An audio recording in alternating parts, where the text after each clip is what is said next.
journaliste. Il faut me laisser. Laissons-le finir. Laissons-le finir. C'est très important. Il faut me laisser 10 minutes. Je viens juste d'arriver du sport. Là, Baran, tu nous nagues trop aujourd'hui, pardon. dans 10 minutes, ça serait bon. Ok, donc on laisse Carlos continuer. Laissons Carlos continuer parce que... Qui a volé les cuillères? Carlos, les gens posent des questions. Ouais, on va revenir vers là, mais je pense que ce que M. Carlos est en train de dire est assez profond et c'est très bon pour que cette nouvelle jeunesse, au fait aussi, qu'on puisse écouter ce genre de trucs venant de la bouche de nos amis directement. Tu comprends? Moi, j'écoute là actuellement religieusement le grand frère Carlos, c'est quelqu'un que nous, on écoutait au fait à la radio. Moi, j'étais carrément un élève de Lovejoy à ma vie au fait à l'époque.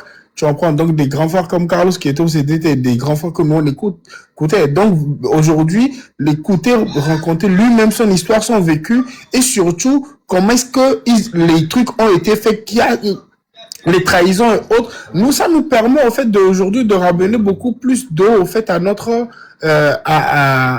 notre jeunesse et puis au mouvement et aux autres et de ne pas commettre au fait les mêmes erreurs. Vous comprenez? Donc moi je veux bien qu'on laisse Carlos continuer. Merci. Carlos, tu veux prendre une petite pause musicale ou tu enchaînes? Vas-y. J'étais envoyé une musique préférée qui a aussi une histoire et qui va rappeler certaines choses à ceux qui nous écoutent, à ceux qui sont avec nous.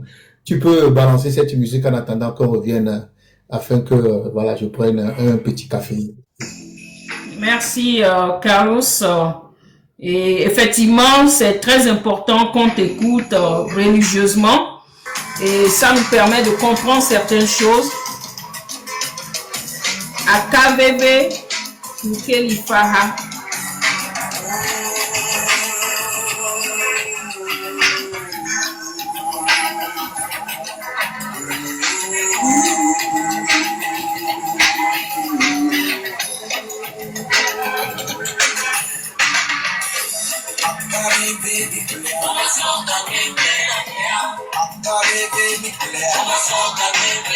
Si, donc on va directeur de publication du journal L'Indépendant Express. L'Indépendant Express. Ouais, voilà, c'est ça. Bon, c'est vrai que L'Indépendant Express, je l'ai créé en 2007 et c'est après, en 2020, 13 ans après que le journal a été fermé par les autorités.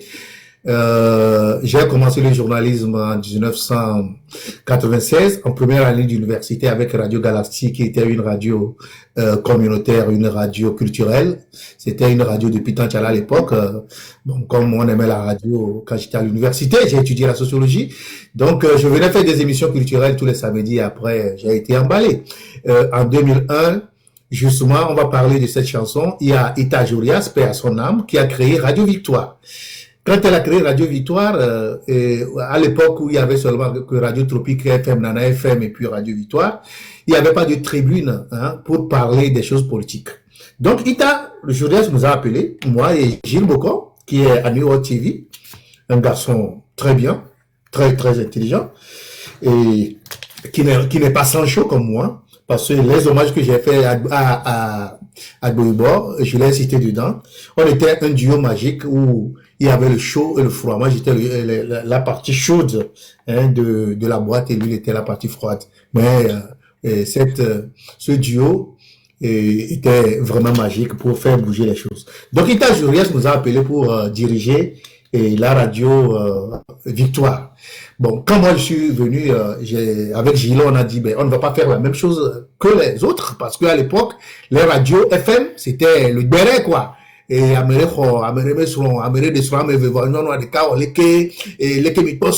c'était ça les débats au niveau des radios à l'époque. On a radicalement changé la donne.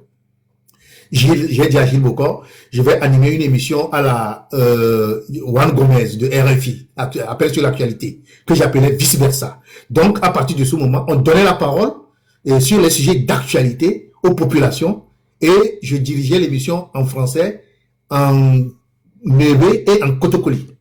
Donc, ça faisait une large gamme de populations qui devaient écouter. Donc, c'est à partir de ce moment que nous avons commencé notre TikTok parce que Radio Victoire était la radio numéro 1. C'est comme aujourd'hui TikTok, quoi. Parce que à l'heure de vice-versa, tout le monde garait pour écouter vice-versa. C'était de 9h à 10h.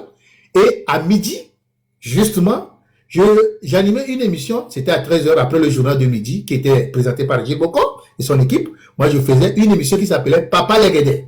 Ça veut dire que je faisais de la parodie politique. J'allais dans les marchés, je posais les questions aux femmes, qu'est-ce que vous faites, quelles sont vos activités, est-ce que ça marche? Et naturellement, les femmes des marchés ne vont pas dire que tout va bien, quoi. Donc, je profitais pour exposer les problèmes du Togo. Pendant ce moment, Agbo était en prison sur plainte d'Agbo Kodjo qui était Premier ministre. Agbo a porté plainte contre Maître Yaoudi Agbo. On l'a jeté en prison. On a menotté Maître Agbo, président du CAR, avocat de son État, et on l'a humilié, on l'a jeté en prison pour une histoire de diffamation. Et avec Gilles Boko à l'époque, on avait des moyens, on allait en prison, on faisait des interviews à Agbo et on revenait et tout ça. Donc, l'émission qui s'appelait Papa Legede était l'émission EV, je le faisais dans la langue de Vaud.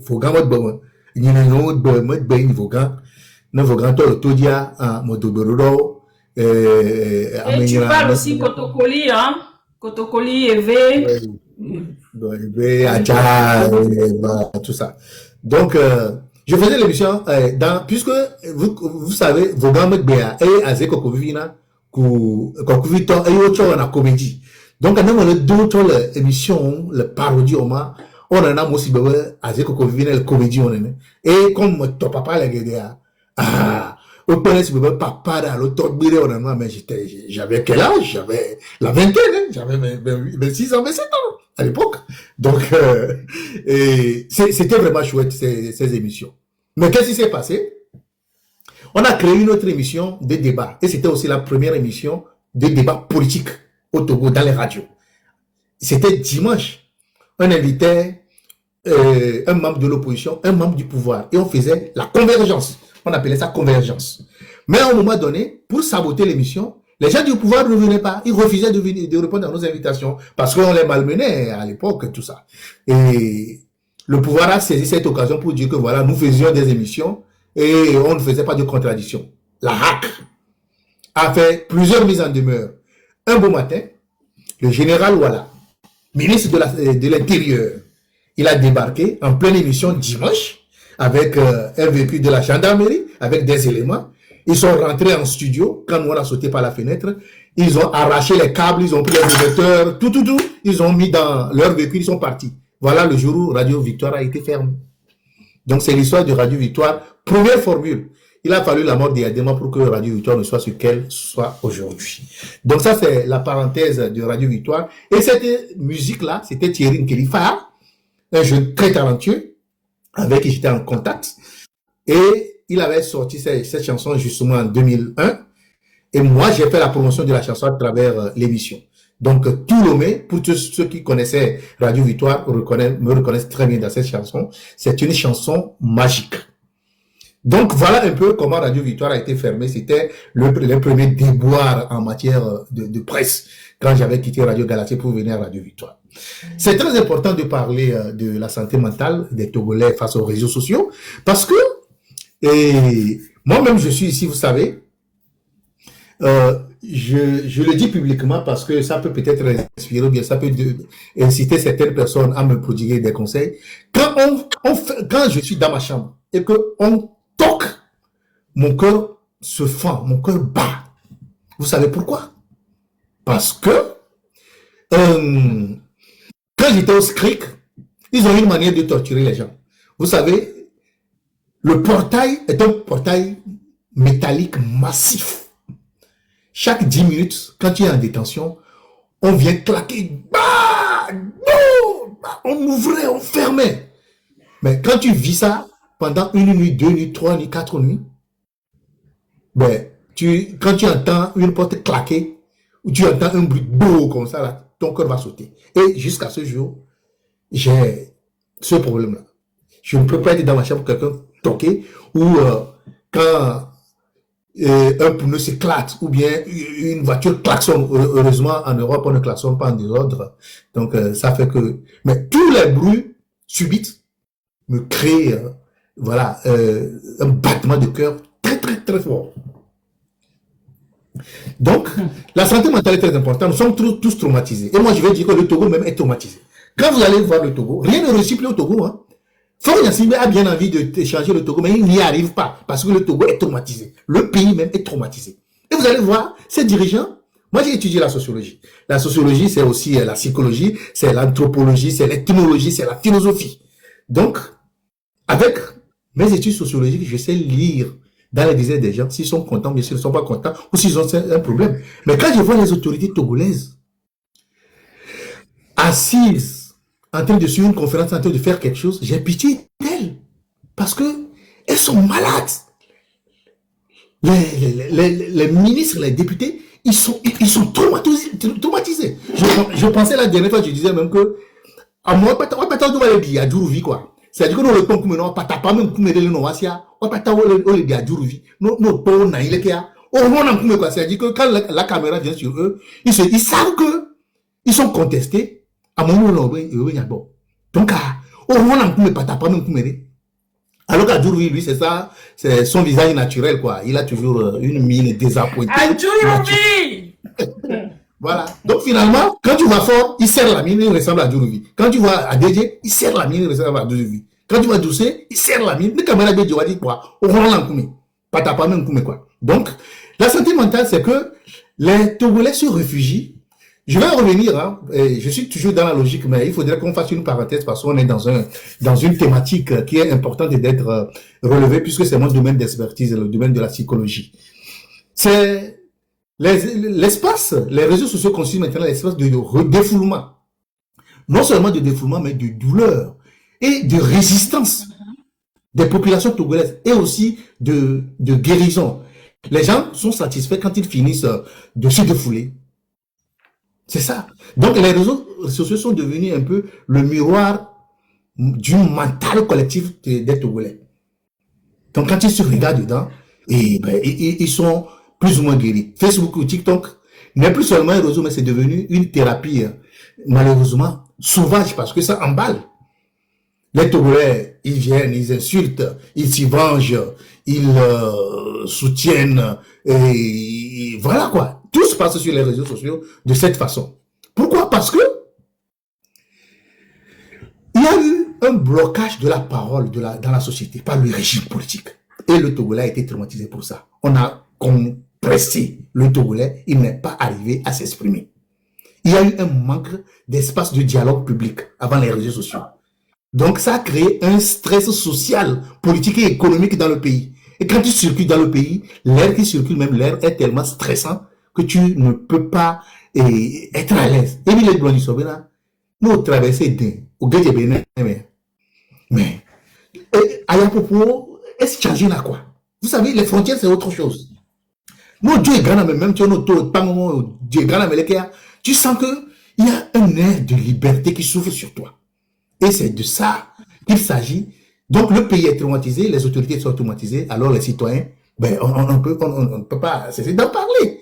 L'aigreur, la frustration, et puis des gens utilisent le mensonge, parce que les réseaux sociaux, personne ne viendra vérifier ce que tu as dit. Tu peux dire que tu as tué, c'est toi qui avais tué le lion, le lion, le premier lion du Togo, mais personne ne viendra vérifier. Tu peux dire que c'est toi qui avais fait ceci ou cela. Il y a la vantardise, il y a des gens qui profitent de cette occasion pour montrer leurs biens et tout. Ça aussi, c'est une forme de complexe. Parce que la personne le Togolais a été tellement abruti qu'il n'a pas confiance en lui. Il est obligé de montrer ce qu'il a, de démontrer quelque chose qu'il a ou qu'il n'a pas pour se donner de la valeur, pour créer une confiance en soi et l'estime de soi. Et tout ça, ce sont les conséquences du traumatisme dont les Togolais sont vraiment habitués. Vous allez voir une personne sur les réseaux sociaux qui insulte le matin et qui donne des conseils l'après-midi. Et le soir, il commence par demander des dons parce qu'il a besoin de quelque chose. Voilà un peu comment, en une journée, les réseaux sociaux peuvent entraîner une personne stressée, traumatisée, à s'orienter dans toutes les directions et à la fin, à ne plus se retrouver. Donc, j'ai donné juste cette parenthèse pour rentrer dans le thème du thème du live de ce soir, parce que c'est important que les gens puissent s'informer. Mais c'est justement ces thèmes que nous développons dans les masterclass avec Tché et l'autre avec Pyramide pour essayer d'expliquer de façon encore beaucoup plus non classique ce qui se passe au Togo, ce qui peut permettre au Togo de changer de mentalité et de pouvoir avancer vers une révolution que j'appelle la révolution dans les mentalités, la révolution intérieure. Donc, il faudrait que dans la tête, ça change pour qu'on puisse avoir le courage physiquement d'affronter. J'ai eu la chance, ça c'est une chance pour moi, d'explorer le Togo.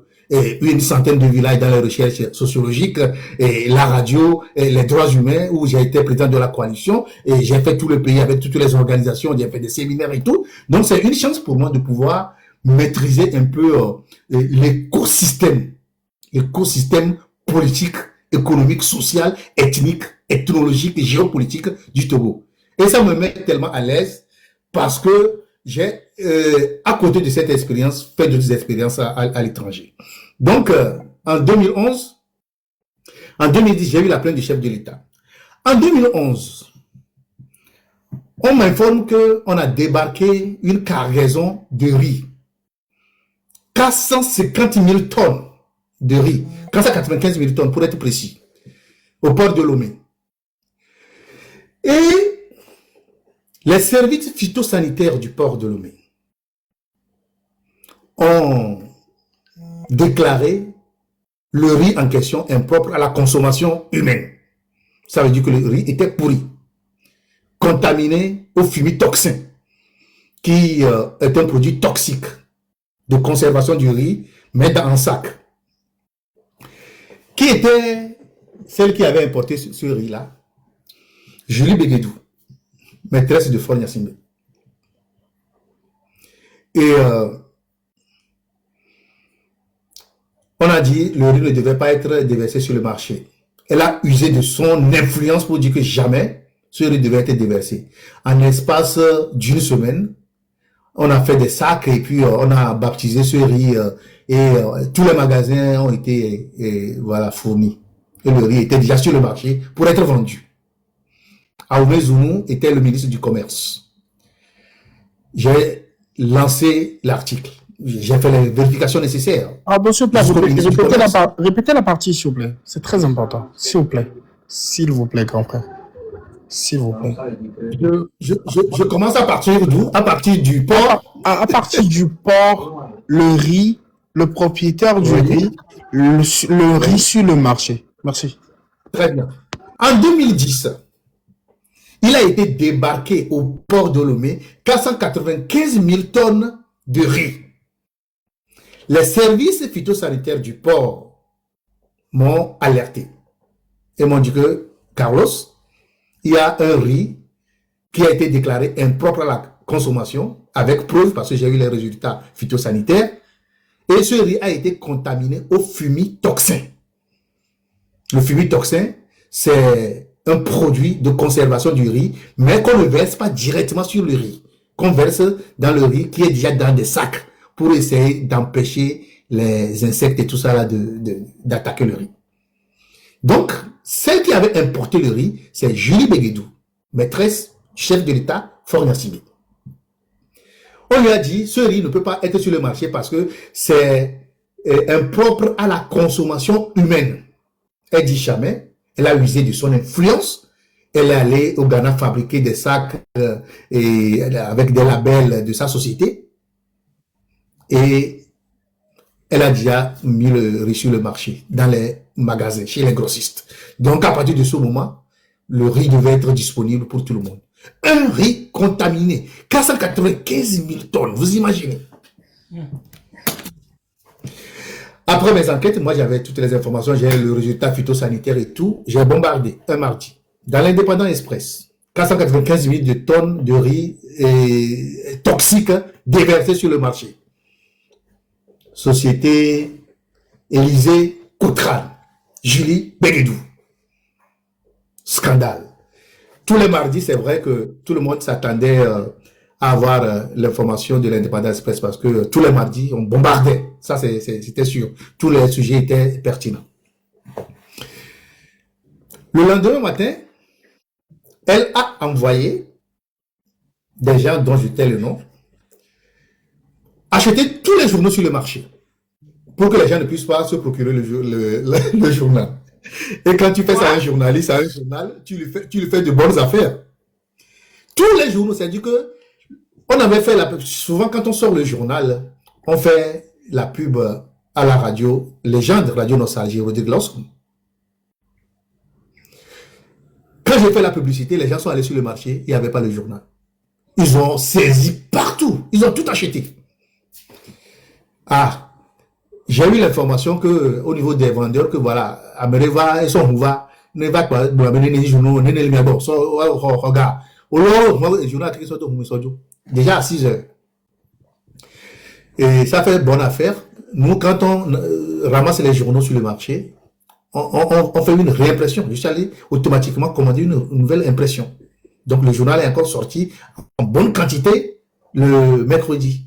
Ils ont fait la même chose. Ils ont encore ramassé. On a fait un 3e tirage.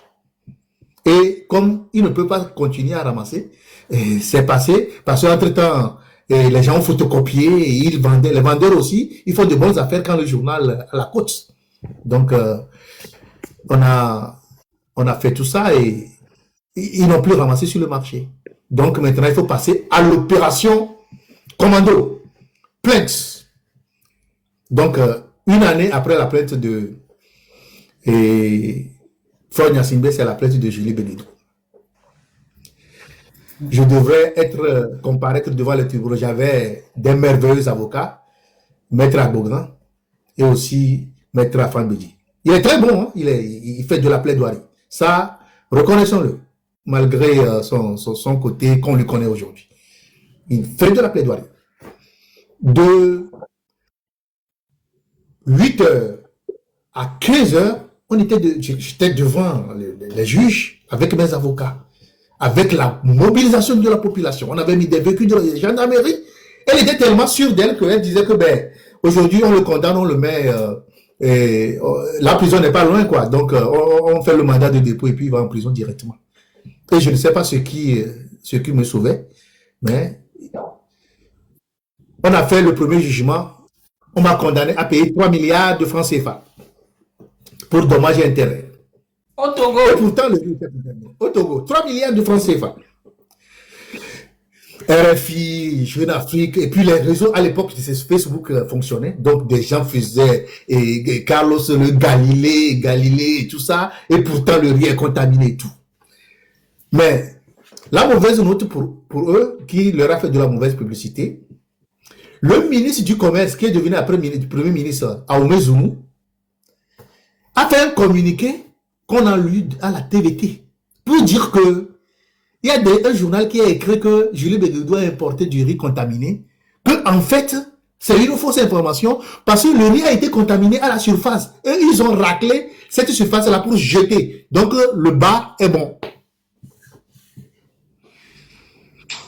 Et ils ont été pris au piège par ce fameux communiqué du ministre Ahmed Zoumou, Artem. Elle a fait tout, personne n'a acheté ce riz. Les grossistes lui ont retourné le riz. Après, à la fin, on m'a condamné à payer 200 millions de francs CFA. Pendant cette période, j'étais invité par le département d'État américain pour une visite des institutions américaines. Le Pentagone, Washington, Nevada, New York, et Charleston et tout. On devait prendre le vol. La dame là a tenté de me bloquer pour que je ne voyage pas. Et elle a dit que Carlos, quand il va quitter le Togo, puisqu'il y a un procès en cours, il ne va plus revenir. Donc, j'ai été obligé de contourner, aller prendre le vol à Cotonou pour pouvoir arriver sur le stage qui m'a permis d'avoir un certificat de journalisme au Nevada Reno School of Journalism. Reno, Nevada. Donc, j'ai fait une formation là-bas pour avoir mon diplôme, un des diplômes de journalisme. Mais je suis revenu, j'ai affronté le procès jusqu'au bout. Et après, j'ai compris que, voilà, le dossier a été classé. Sur le dossier Florent Gnassingbé, c'est lui qui a retiré la plainte. Parce que le jour-là, je revenais à la troisième comparution, quand le procureur Bakaï, voilà, j'allais parler de l'autre procureur, il était le procureur Bakaï, il m'a dit de passer chez lui au bureau, alors qu'il y avait déjà une mobilisation devant le palais de justice. Et je suis passé au bureau, il m'a dit, en fait, et Carlos, tous les médias internationaux sont en train de parler de cette histoire de plainte du chef de l'État, et ça ne fait pas honneur au pays, le chef de l'État, il ne veut pas, et voilà, les conflits, il veut l'apaisement, donc il a retiré la plainte. Et je lui ai dit de me notifier ça, pour que je puisse savoir que vraiment la plainte a été retirée. Bon, il ne me l'a pas notifié. C'est pourquoi, en 2020, quand il y a eu le scandale de Cuillère Dorée, quand on a fermé le journal, tous les autres dossiers, anciens dossiers sont ressortis. Plainte de Ayassor, bon, ça aussi, on m'a collé une plainte d'Ayassor, et Julie Bégueda a ressorti sa plainte, et Meba a sorti une plainte, et voilà, et le chef de l'État, on a exhumé aussi sa plainte. Là, si je me présentais, c'était le mandat de dépôt, peut-être je serais encore en prison aujourd'hui. Heureusement, je m'en suis sorti. J'ai quitté le pays après les déboires de Pegasus. Ça, c'est pour la parenthèse au niveau des plaintes. Il y a eu d'autres plaintes qui m'ont poursuivi même quand j'ai quitté le pays. On a fermé le journal, mais on continuait encore de juger le journal et de le condamner à 3 mois, à 6 mois, à ceci, à cela, quoi. Jusqu'à ce jour. Jusqu'à ce jour. Avant de dire, t'es mon avocat. Et puis après, bon, il a refusé, il dit qu'il ne va pas plaider pour les journalistes et tout ça. Par contre, Adebayo aussi avait porté plainte contre moi dans le même dossier. Le malheur pour moi à l'époque, l'avocat, qui était mon avocat, lui, ce n'était ni Afandeli ni Agogan. Mon avocat, qui était un avocat célèbre, je le protège, je ne veux pas donner son nom. Il était en même temps mon avocat, il était en même temps l'avocat d'Adebayo Cheyi. Donc, il jouait le double jeu avec moi. Et quand, à des moments donnés, bon, il voulait avoir des honoraires avec Adebayo, il sortait le dossier de la plainte et on me convoquait au tribunal. Donc, il était entre moi et, puisque Adebayo, lui, ne vient pas, il faisait semblant de me défendre, mais il faisait semblant de défendre Adebayo aussi. Mais cette affaire également, bon, il y a eu des plaintes qui ont suivi après, ça n'a rien donné. Donc, je suis Carlos Ketou. J'ai étudié d'abord la sociologie à l'université de Lomé, bac plus 4. J'ai beaucoup d'amis et de camarades étudiants qui doivent être aujourd'hui à l'écoute, qui sont partout dispersés à travers le monde. Cela m'a permis, avec peut-être le fait d'être beaucoup sociable et d'avoir des connexions, d'avoir des gens partout dans le monde, même en Corée du Sud. J'ai déjà, si tu veux avoir une formation en Corée du Sud, j'en suis capable. Donc, j'ai créé un vaste réseau, États-Unis, Turquie, France et tout ça. Et Allemagne, Afrique, Banjul et tout. Ça m'a permis d'avoir une bonne connexion. Donc, j'ai étudié la sociologie, bac plus 4 à l'université. Entre-temps, quand j'étais en sociologie, j'allais suivre également des cours de FASEG. Et les gens s'étonnent cru même que j'ai fait la FASEG alors que j'ai fait plutôt la sociologie. Et quand j'ai fini ma maîtrise en sociologie, je me suis inscrit en management de développement à ISMAD et réseau IDH de Kwasi Cloutier, qui était une très belle institution où on a appris le développement public avec les finances publiques et tout le reste et la gouvernance et tout, et en tant que manager de développement. Et après, les diplômes, les attestations de journalisme et tout. Quand moi je suis arrivé ici, j'ai voulu continuer pour consacrer ma carrière de journaliste. J'ai fait l'école supérieure de journalisme de Lille où j'ai eu mon diplôme là-bas. Étant dans les droits de l'homme, je me suis certifié également en expert en droits humains à l'université des médias pour les droits de l'homme de Genève. Et ça, c'est encore récent. Et par curiosité, comme je le disais, j'ai développé beaucoup d'aspects que j'ai mis sur mon site internet carlosketou.com où je fais un peu de tout, le management de talent, le management d'écrivains, le management d'artistes, les conseils ésotériques, spirituels, parce que quand j'étais après Radio Victoire, j'ai fait Radio Canal FM. J'ai été rédacteur en chef, puis chef programme à Radio Canal FM. Et c'est moi qui ai dirigé la radio Canal FM pendant la mort de Yadema. À l'époque, j'avais balancé un éditorial qui avait également obligé les autorités à fermer la radio et à mobiliser les forces armées autour de la radio à minuit. Mais les populations de Décon sont sorties nombreux et on les a déboutés, on les a chassés. Donc, quand j'étais à la radio, j'ai animé une émission spirituelle qui s'appelait Pyramides. C'est une émission ésotérique qui invitait toutes les obédiences spirituelles. Et le vaudou, les mamissis, les francs-maçons, comment on appelle, la rose-croix, et les sorciers positifs, les sorciers négatifs et tout ça. Et il y a sorciers positifs aussi. Oui, il y a des sorciers positifs. Donc, ça m'a permis, parce que avant de faire l'émission, j'allais dans les couvents pour voir comment ils font leur rituel. Et après, je venais pour avoir les bonnes informations et poser les questions et animer l'émission. Il y a un célèbre maître ou professeur qui est actuellement sur les réseaux sociaux qui s'appelle le professeur Tathagata. Je ne sais pas ceux qui le connaissent, Tathagata. Par abus de langage, je l'appelle mon élève parce que il a fait avec moi dans la spiritualité et tout. Donc, j'ai fait ça aussi. Et puis, quoi aussi, quand j'étais à l'université, par curiosité et dans les connaissances, j'ai représenté un mouvement qui s'appelait le mouvement raélien. Vous pouvez chercher le mouvement raélien. En fait, le mouvement raélien, c'est un mouvement qui fait du Dieu créateur les extraterrestres. Donc, le grand maître prophète de ce mouvement dit que lui, il a rencontré les extraterrestres qui ont créé le monde en se basant sur la Bible et tout ça. Il y a des démonstrations très, très intelligentes et intelligibles qui aujourd'hui se révèlent au niveau de l'intelligence artificielle. Donc, actuellement, après tout cela, je me suis consacré, bon, je suis journaliste toujours là où je suis. Je travaille dans le social également et avec justement le soutien aux personnes vulnérables qui ont eu des passés traumatiques et douloureux. Mais en privé, tous les soirs, je travaille à mettre en conflit les outils des intelligences artificielles. Je veux savoir jusqu'où les intelligences artificielles ont des limites.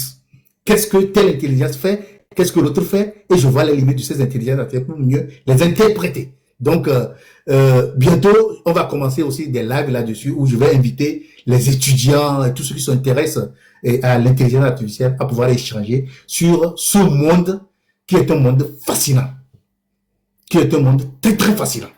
Donc, on va en parler. Donc, voilà pour un peu et mon parcours et certains aspects clés de ma carrière professionnelle en journalisme. Et pour moi, la liberté de presse n'a jamais été acquise. Je n'en parle pas souvent pour moi parce que je me dis que quand tu es journaliste, c'est comme tu es un soldat et que tu dois t'attendre à être attaqué. Donc, ce sont les risques de métier. Donc, tu n'as pas besoin de le proclamer que tu es journaliste. C'est comme un soldat qui va à la guerre, il va s'attendre à être tué. Donc, ce sont les risques de métier. Mais la presse togolaise est beaucoup minée. Et il y a eu beaucoup de choses qui se passent dans la presse, qui se sont passées, malheureusement. Parce que, comme je le dis dans les masterclass, le pouvoir togolais a réussi à asphyxier la presse pour pouvoir la contrôler. Je me souviens, quand il y avait de la publicité d'une banque à l'endroit des journaux d'opposition, on appelait, on disait que ben, c'est toi qui finances l'opposition, on t'appelle, on te retire la publicité. On t'asphyxie. Et il y avait des bonus volontaires que, entre-temps, Yadema lui le faisait à l'endroit des journalistes du Nord. Et après, le président de la RAC, Pitan Tchala, lui, il recevait des enveloppes à la fin de l'année, comme ça. Et pourquoi je suis vraiment attaqué? Parce que j'ai dénoncé le fait que le chef de l'État donne de l'argent au président de la RAC pour distribuer aux bons journalistes. Et les bons journalistes, c'est ceux qui parlent bien du chef de l'État. J'ai été président du patronat de la presse togolaise, PPT, et j'ai dit, ce n'est pas logique qu'un chef d'État dise que voilà tel... Et d'ailleurs, quand un chef d'État dit que, dictateur de son État dit que tu es un bon journaliste, ça veut dire que tu es un très mauvais journaliste. Donc, cela s'est passé, il y a eu beaucoup de scandales et tout ça. Donc, je me réserve beaucoup d'en parler parce que pour moi, c'est les risques de métier. Et puis, je suis abondant sur les réseaux sociaux, Google, Facebook et Pegasus et tout. Je suis abondant. Quand quelqu'un veut avoir des informations sur moi, je n'ai pas besoin d'en parler. Et le Togo, aujourd'hui, je l'ai toujours dit, est dans une étape très, très stratégique, charnière, mais il y aura un basculement inédit. Je ne suis pas en train d'annoncer l'apocalypse, mais mes analyses, mes inspirations et j'essaie parfois de comme on le dit, de me téléporter sur certaines réalités et voir un peu certaines réalités qui vont se passer. Quoi qu'on dise, ce qui se passe, moi j'ai lu, j'écoutais aujourd'hui les 48 lois du s'il pouvoir. vous plaît, on est en train de signaler le live. Oh my God. On fait quoi ici? On signale. Hein? On apprend, on n'est pas en train de dire quelque chose de compromettant. Et Claudine, c'est normal que le live soit signalé. Avoir des soldats comme Carlos, la marraine, souvent le Togo, Claudine, et puis le bandit là qui est en bas en rouge là. Tout voulez pas qu'on vous signale. Donc, je me dis, il faut que la presse... Partagez le live, s'il vous plaît, pour qu'on puisse maintenir le live. S'il vous plaît, tout le monde tapotez. Prenez la peine de tapoter. Au niveau des droits de l'homme, au niveau du journalisme, au niveau d'autres engagements, la politique togolaise reste sclérosée, tout simplement parce que on parle beaucoup plus qu'on agisse. On parle un peu trop beaucoup qu'on agisse. Ça, c'est le premier problème. Le deuxième problème, je le disais à un grand frère aujourd'hui, c'est que le pouvoir a tellement comprimé les gens que quand quelqu'un arrive à s'échapper, à s'évader un peu, il veut démontrer ce qu'il est ou ce qu'il fait. Au lieu de se consacrer à la lutte, il veut revendiquer une certaine chose. Et ça ne peut pas permettre aux autres parce que la nature humaine est faite d'ego. Si vous êtes dans un mouvement d'ensemble et l'un dit que lui, il est le supérieur, il est ceci, ça dérange naturellement les autres. C'est ça. Donc, il y a cet aspect. Quand vous voyez les luttes qui ont abouti, ça n'a pas pris beaucoup de temps. Est-ce que vous avez vu, moi, comme je l'ai dit, j'ai des amis un peu dans beaucoup de communautés. À Madagascar, on n'a pas vu tout ce qui se passe aujourd'hui sur les réseaux sociaux à travers le Togo pour que Madagascar tombe. Pour que Antananarivo tombe. On parle tellement au Togo, on fait des calculs, on fait des protocoles, on fait des allusions, on fait des attaques interpersonnelles. Et ça ne peut jamais faire évoluer un pays. Au Népal, au Burkina Faso, il n'y a pas eu beaucoup de bavardage pour que Blaise Compaoré tombe. Quand vous avez des actions dans des groupes confinés, dans ce que j'appelle, il faut organiser les groupes par confinement, mais préparer les projets dans l'ombre et puis sortir, exécuter le projet. Plutôt que d'en parler, moi je vois des gens que, à l'époque quand WhatsApp avait commencé les groupes WhatsApp, il y avait des gens qui avaient créé au niveau de la diaspora des groupes WhatsApp pour parler des stratégies. Et quand tu regardais dans le groupe, il y avait les YARC, il y avait des officiers dans le groupe. Ben, comment vous pouvez faire un groupe de combat et avoir les YARC dedans? Et quand je me rappelle très bien, Carlos, tu étais dans le groupe là, non, où de Désiré, où on parlait de... Je dis, mais il y a tout le gouvernement, hein, les officiers sont ici, et puis voilà, on est en train de parler de stratégie pour les faire tomber. Donc il faut que les Togolais puissent, au niveau de la diaspora, puissent faire un examen de conscience pour voir là où la lutte n'a pas abouti. Qu'est-ce qui constitue le problème? Les problèmes interpersonnels, où certaines personnes veulent prendre le leadership alors que vous n'avez pas encore abattu voilà, le dictateur. Donc vous voulez prendre le leadership, vous voulez faire ceci. Et il y a certains qui même disent que ben, si ce n'est pas nous, eh ben, tout peut s'écrouler. Donc fort peut continuer à rester si ce n'est pas moi, si on ne reconnaît pas moi ce que j'ai fait. Mais alors qu'il y a plein de choses, il y a des gens dans l'ombre, vous ne pouvez pas imaginer ce que les gens font dans l'ombre, ils n'en parlent pas au niveau de cette lutte. Que ce soit au niveau diplomatique, au niveau politique, au niveau international. Vous ne savez pas ce que les gens font. Mais ce n'est pas ceux qui sont présents qui font le gros du travail. Il y a aussi des gens qui le font dans l'ombre. Donc il faut une question de stratégie. Et la stratégie face à l'ennemi ne se vante pas, ne se... Et ni pour n'en pas, et trop parler, ces maladies, ça gâche les choses, quoi. Donc voilà. Je suis disposé, je te donne la parole. S'il y a des questions, je peux répondre aux questions, à toutes les questions, Merci, dans tous les domaines. Carlos, la marraine, Père Dieu, sauvons le Togo. Et